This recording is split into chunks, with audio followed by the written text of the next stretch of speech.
Hello everyone and welcome into my review. Today's topic has been a hot button topic for about 1 or 2 weeks. That topic is called Michael Brown. So tonight's topic is called the shooting of Michael Brown, or simply Michael Brown. Now, who is Michael Brown? Well, he's been in the news for the last 2 weeks from a town of Ferguson, a suburb of St. Louis, Missouri. He was 18 years old and was shot unarmed, simply raising his hands, "Hey, please don't shoot," about 6 times by a officer by the name of Darren Wilson. Hey, if I say his name, might as well say it, right? You begin to wonder, why would he want to shoot an unarmed innocent teenager?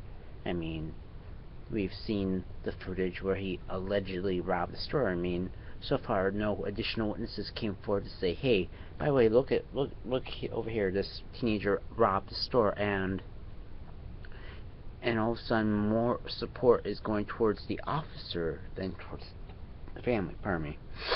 And my support goes towards the family, not the officer, because for me, there's more to than what the officer's leading on. There's more to what he's telling us.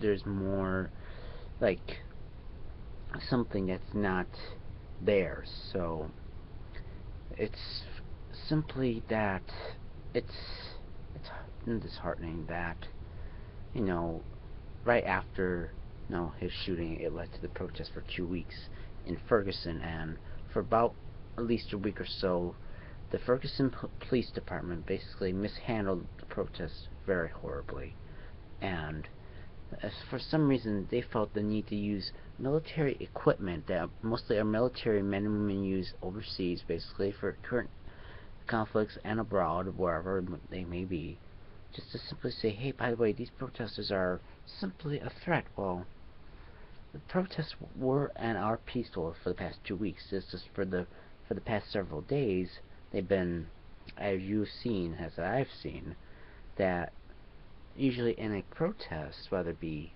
Ferguson, the Arab Spring, or wherever, that there are bound to be protests that will be peaceful, but there will be a certain section of the protest, however, simply say, "Hey, here's an opportunity, let's go over here," and basically create a problem where there isn't one, and it will create a problem for local officials or our government to say, "Hey, this protest isn't peaceful, let's go do something, let's go make a work out of it," which makes the problem not only worse. So, what is the outcome of this? So far, there have been 2 autopsies, one by the local government, and the other, an independent autopsy, set up by the family. 2 different autopsies with 2 different results, which yields 2 different stories of what happened. And the third will be set up by the federal government, led by Attorney General Eric Holder. Now, you begin to wonder, what's the third autopsy going to reveal? It may reveal what the 2 autopsies already have yielded. So, basically, a third autopsy will possibly mean a better, wider picture. They may, perhaps, crossing my fingers, interview the officer, at a private location, because between me right now, if he were to leave his house, he'll be shot on sight, because since his name is now public, which I just mentioned earlier in this video, he somehow feels scared. Now he should feel what his family feels, that their life is forever changed. It's just simply that this officer should have asked questions first, then shot later.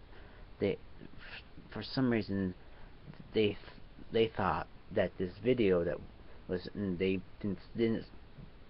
The police department mishandled this, and it should have been handled differently. And they're like, "Oh, we didn't seem to tell this officer that this teenager is a suspect in this crime," and it's like, wait a minute, what? So, what are your thoughts on this? And what are your thoughts on race relations and everything else?